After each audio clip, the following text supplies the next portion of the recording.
نبی صلی اللہ علیہ وآلہ وسلم نے نماز کی اہمیت کے بارے میں فرمایا، الصلاۃ عماد الدین، نماز دین کا ستون ہے۔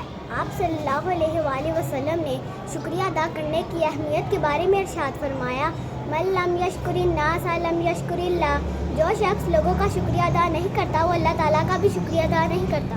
ہمارے پیارے نبی صلی اللہ علیہ وآلہ وسلم نے دعا کے بارے میں ارشاد فرمایا، الدعاء مخ العبادہ، دعا عبادت کا مغز ہے۔ ہمارے پیارے نبی کریم صلی اللہ علیہ وآلہ وسلم نے ختم نبوت کے بارے میں ارشاد فرمایا، انا خاتم النبیین لا نبی بعدی، میں آخری نبی ہوں اور میرے بعد کوئی نبی نہیں آئے گا۔ نبی کریم صلی اللہ تعالیٰ علیہ وآلہ وسلم نے تعلیم قرآن کے بارے میں ارشاد فرمایا، خیرکم من تعلم القرآن وعلمہ، تم میں سے بہترین شخص وہ ہے جس نے خود قرآن سیکھا اور دوسروں کو سکھایا۔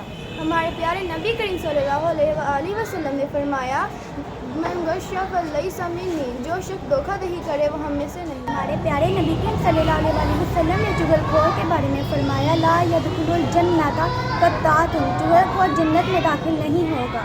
پیارے نبی صلی اللہ علیہ وآلہ وسلم نے رشتہ ختم کرنے والے بارے میں ارشاد فرمایا، لا يدخل الجنۃ قاطع، رشتہ ختم کرنے والا جنت میں داخل نہیں ہوگا۔